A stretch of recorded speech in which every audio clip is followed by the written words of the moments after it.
어제 이제 강동구 목사님이 설교하시고 또 끝나고 이제 저희 목회자들끼리 나눔의 시간을 갖는데 이런 얘기들이 좀 나왔었어요. 그러니까 진격하는 복음에 관한 질주하는 복음이다. 뭐 이런 표현을 좀 사용하시는데 그런 표현들이 너무 마음에 들더라고요. 그러니까 사도행전을 통해서 복음이 거침없이 전파되어지고 있는 그 과정을 우리가 만나게 되어지고 또 무엇보다 이 복음의 가장 큰 대적자가 되었던 누가 바울이 이 복음의 앞을 가로막지만 정말 한 방에 나가 떨어지죠. 그래서 기절했다는 표현을 사용하더라고요. 너무 신선했습니다.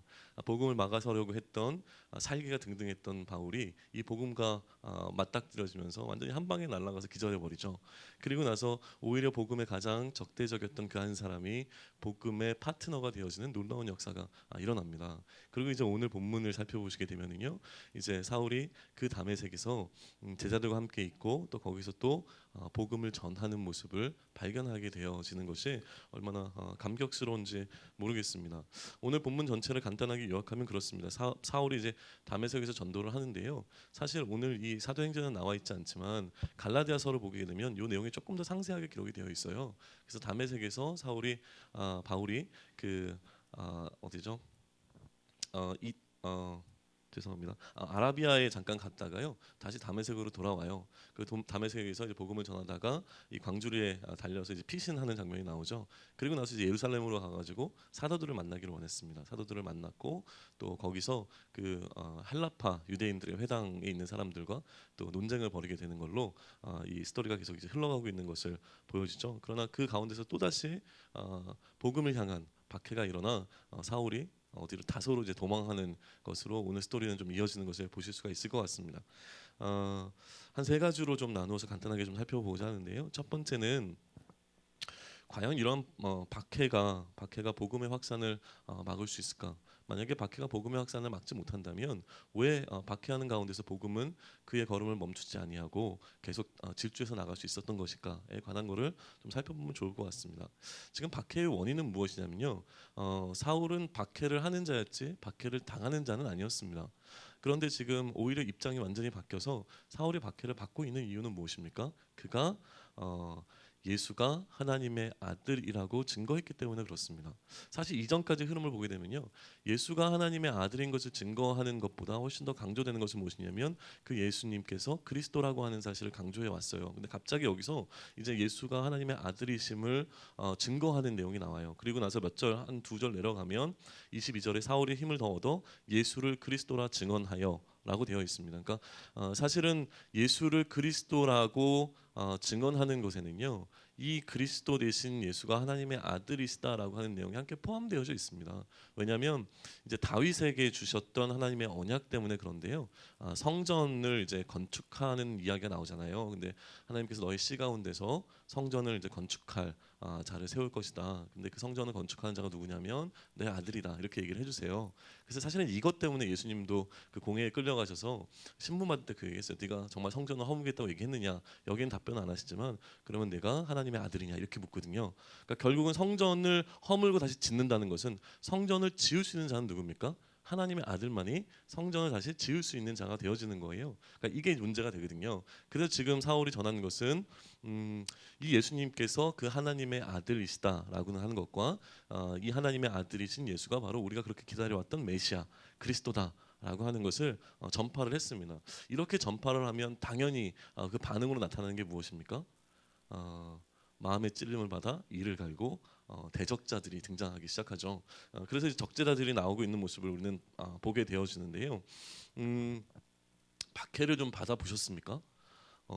저는 사실 이렇게 뭐 박해를 받아본 적은 없는 것 같아요. 너무나 감사하게도 양쪽 부모님이 다 믿는 가정이었고 또 아버님이 또 목사님이시고 또 어머니 아버님이 목사님이시고 뭐 또 줄줄이 다 친척들이 목사님이시고 그러니까 사실은 이제 편안하게 신앙생활을 하면서 자라온 케이스이기 때문에 뭐 예수 믿는 것 때문에 내가 뭐 가정에서나 아니면 어떤 일로 인하여서 박해나 뭐 이렇게 핍박을 받지는 않았던 것 같아요. 근데 우리 어머님 아버님 세대 같은 경우에는 그런 일들이 좀 있었죠.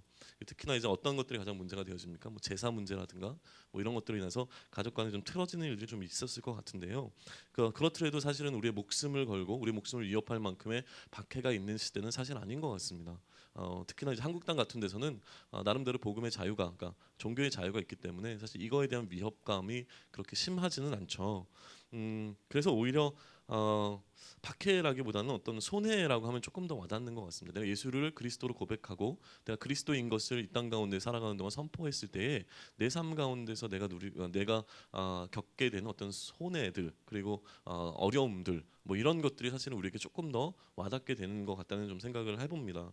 그러나 어쨌든 간에 지금 사도행전을 비롯해서 바울이 전체 그의 서신서술에서 얘기하고 있는 것은 무엇이냐면 이 박해를 맞이했을 때 우리가 어떠한 태도를 취할 것인가라고 하는 것인데요.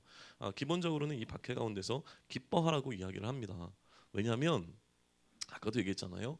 복음을 전하면 당연히 일어나는 반응은 이 복음에 반응하여 회개하는 무리가 또 믿음을 갖게 되는 무리가 생겨나는 것과 마찬가지로 또 한편에서는 무엇이 일어납니까? 핍박이 일어납니다. 복음을 받아들일 수 없는 사람들, 복음이 전파되는 것을 싫어하는 사람들을 통해서 박해가 당연히 일어나게 되어지죠.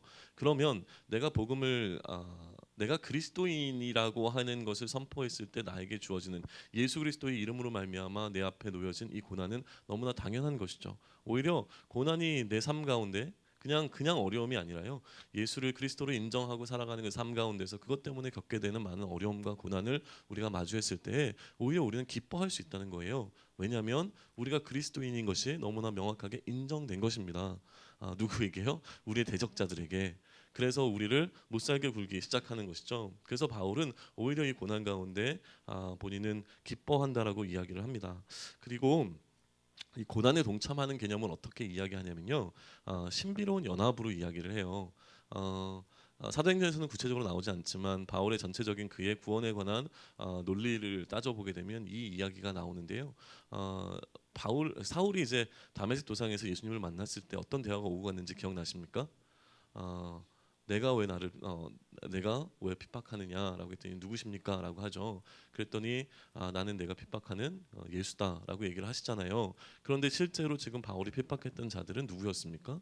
예수님이 아니라 성도들이었어요. 그리스도인들이었거든요. 그러면 예수님께서는 왜 그리스도인들이 당하는 고난을 핍박을 박해를 자신이 받고 있는 것처럼 말씀을 하셨을까요? 성령이 그리스도의 영이 하나님의 영이 우리 안에 거하시면 우리와 예수 그리스도의 신비로운 연합이 이루어집니다. 그의 영이 내 안에 내가 그 안에 거하는 놀라운 일이 일어나게 되고요. 그렇기 때문에 예수님의 죽음이 나의 죽음이 되어지고 또 예수 그리스도의 사심이 나의 삶이 되어지는 이 놀라운 신비로운 연합이 일어나게 되어지는 겁니다. 그렇기 때문에 바울은 우리를 초대합니다. 고난 가운데로 초대하죠. 왜냐하면 우리가 이후에 받게 될 영광이 너무나 크기 때문에 그 예수 그리스도로 말미암아 우리가 누리게 될 영광에 동참하려면 예수 그리스도가 받은 그 고난에도 동참하라고 우리를 초대하고 있습니다.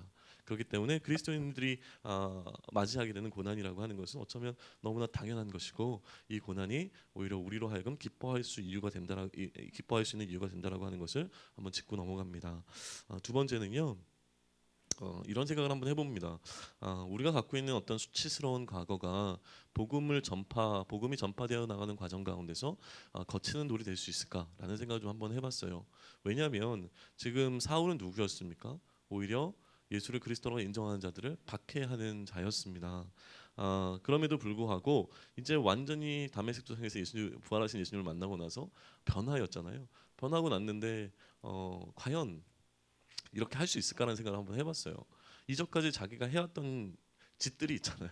그런데도 불구하고 지금 바울은 나아가서 다시 있었던 모든 것들을 뒤집어 엎고 내가 했던 게 다 틀렸다. 오히려 그 예수가 그리스도인 것이 맞다라는 것을 주장하고 있는 상황이잖아요. 이게 한 가지 바울의 씻을 수 없는 뭐랄까 수치스러운 과거가 될 수 있겠죠. 잘못 생각하고 잘못 깨닫고 오히려 잘못을 행했던 그의 과거가 존재를 합니다. 예를 들면 이런 거를 좀 생각해 볼 수 있을 것 같아요. 하나만 더 얘기하고 넘어가죠. 바울이 지금 박해를 받으면서 어떤 모습을 보이고 있습니까? 광주리에 대롱대롱 매달려서 도망치고 있어요. 저는 이 도망치는 모습을 보면서 이걸 어떻게 이해해야 되나 그래서 굉장히 씨름했던 기억이 좀 납니다. 왜냐하면 스테반은 당당했잖아요. 얼굴이 천사 같은 모습으로 그 박해 앞에 당당하게 섰는데 바울은 비겁하게 도망치는 것 같은 모습이 든단 말이죠. 그래서 이걸 어떻게 이해해야 될까라는 생각을 굉장히 많이 했는데요. 그 얘기에 대한 답을 드리기 전에 우리를 한번 생각해 보면 어떨까요?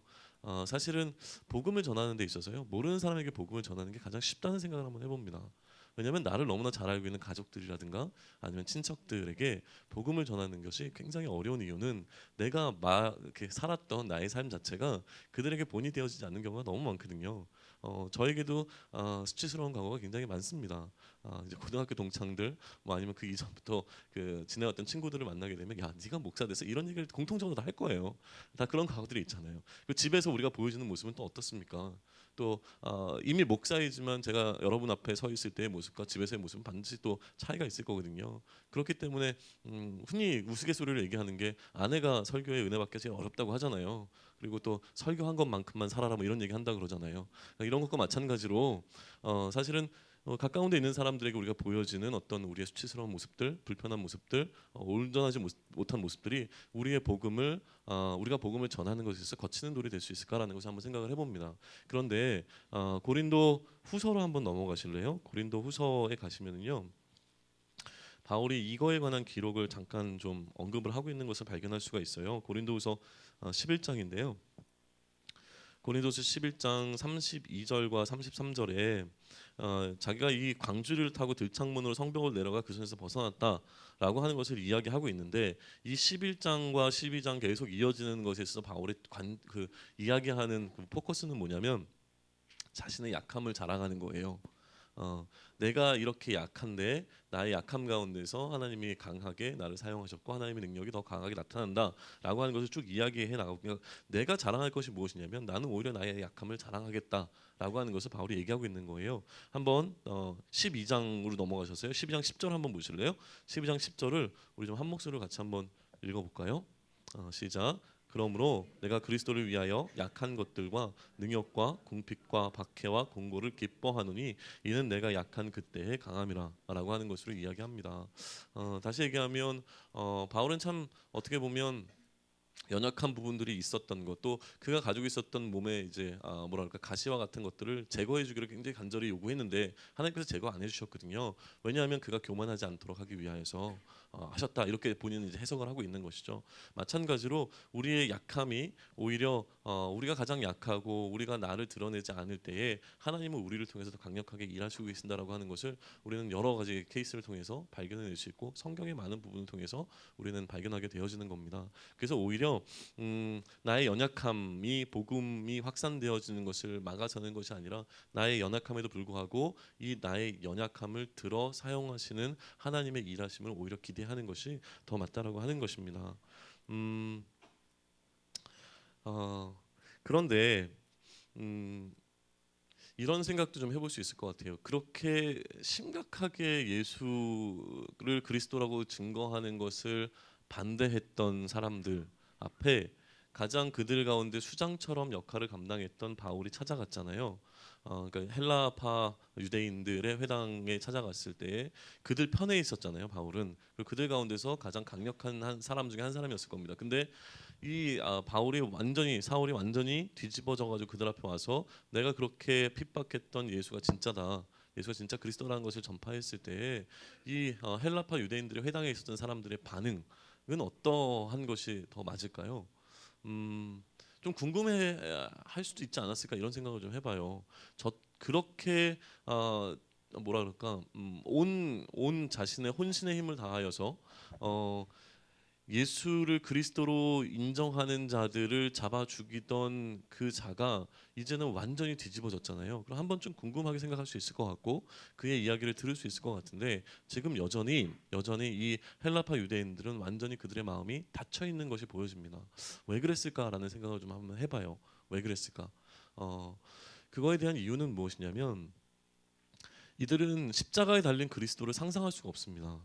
십자가에 달린 메시아라고 하는 것은 절대로 상상할 수가 없어요. 근데 그들이 보았던 것은 무엇이냐면 부활하신 그 죽음을 이기고 승리하신 예수 그리스도를 본 것이 아니라요. 예수님을 본 것이 아니라 이 유대인들은 어디까지만 봤습니까? 예수님께서 십자가에 달려 있는 장면까지만 보았습니다.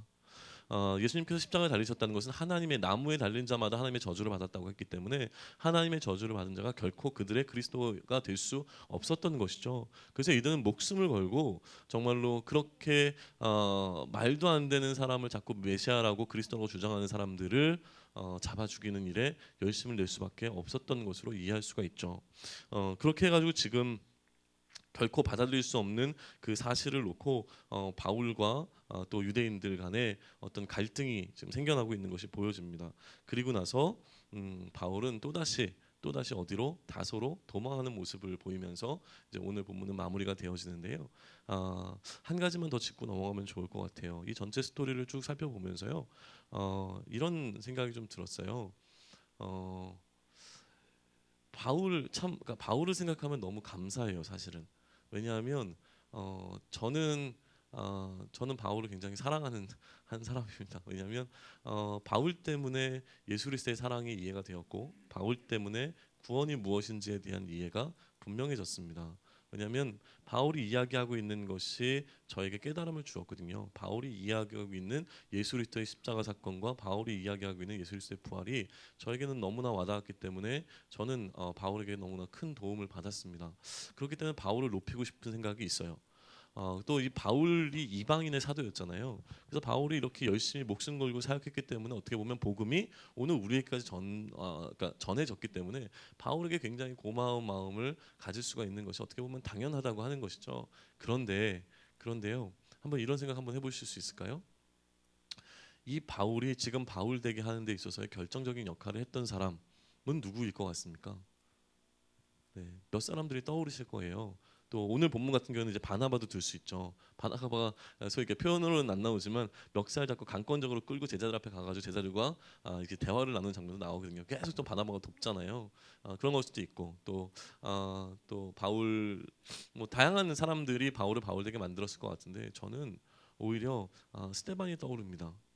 왜냐하면 스테반이 그의 죽음을 맞이할 때에 기도를 드렸던 기도가 있습니다. 무릎을 꿇고 크게 불러 이르되 주여 이 죄를 그들에게 돌리지 마옵소서 이 말을 하고 자니라라고 되어 있어요.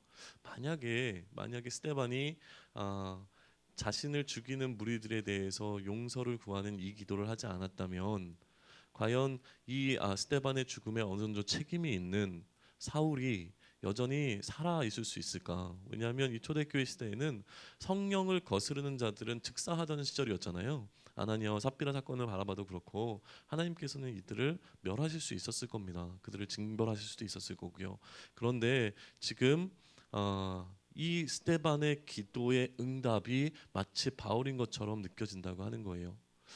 또 이 스테반의 기도의 응답으로 말미암아 그 헬라파 유대인들 회당 스테반을 죽였던 헬라파 유대인들이 중심이 되었던 이 유대인들에게 또다시 두 번째 복음이 전파되어지게 되었습니다. 누구를 통해서요? 그 사울을 통하여서요.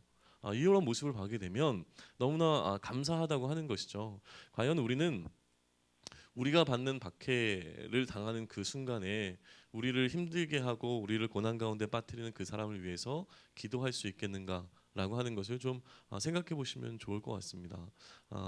사실 내가 그리스도인 되게 또 나의 삶을 굉장히 힘들게 하는 수많은 사람들이 있습니다.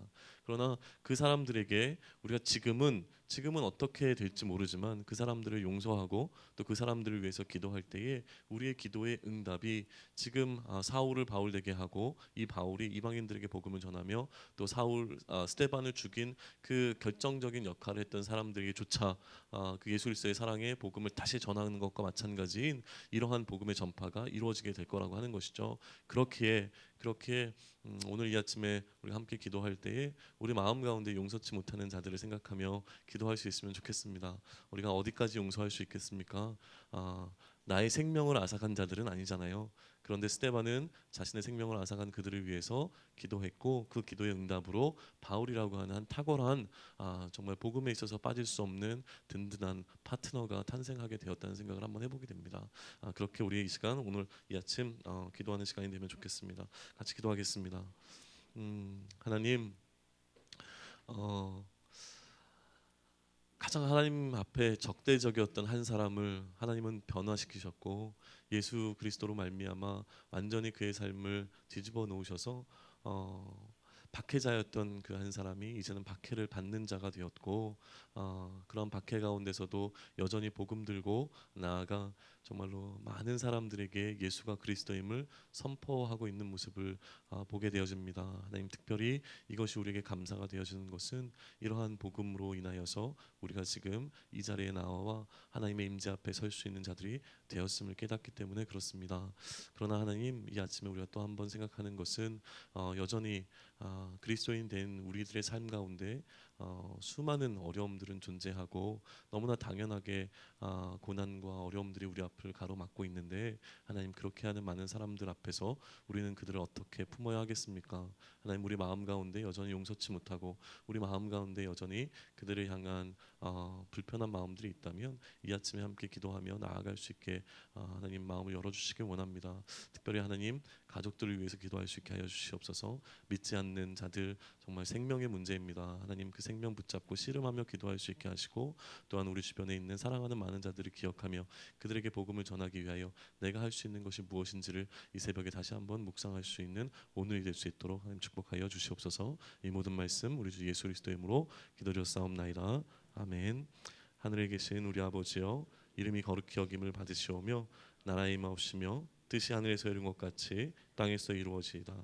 오늘날 우리에게 일용할 양식을 주옵시고 우리가 우리에게 죄 지은 자를 사하여 준 것 같이 우리 죄를 사하여 주옵시고 우리를 시험에 들게 하지 마옵시고 다만 악에서 구하옵소서. 대개 나라와 권세와 영광이 아버지께 영원히 있사옵나이다. 아멘. 이 새벽에 기도하실 때에요 특별한 기도의 부탁이 있습니다. 첫 번째는 오늘과 내일 이틀 동안 고등부 수련회가 있습니다. 위하여서 우리 청소년들이 예수를 그리스도로 고백하는 자들 되게 해달라고 기도하셨으면 좋겠고요. 또 초등부 라오스 선교팀이 지금 선교지에 나가서 복음을 전하고 있습니다. 그들에게 담대함을 허락하시고 만나야 될 자들을 만날 수 있게 해주셔서 정말 놀라운 하나님의 큰 일을 목도하고 돌아올 수 있는 선교 여정이 될 수 있게 해달라고 기도해 주시고요. 또 이번 주일날 청장년으로 구성된 라오스 선교팀이 선교 파송 예배를 드림으로 해서 또 월요일날 단기 선교로 출발합니다. 이것을 위하여서도 기도해 주셔서 정말 우리 교회가 복음 맡은 자들을 세우고 또 그들을 통하여서 복음을 전하는 일에 힘쓸 수 있는 교회 되게 해달라고 아침에 함께 기도하겠습니다. 기도하겠습니다.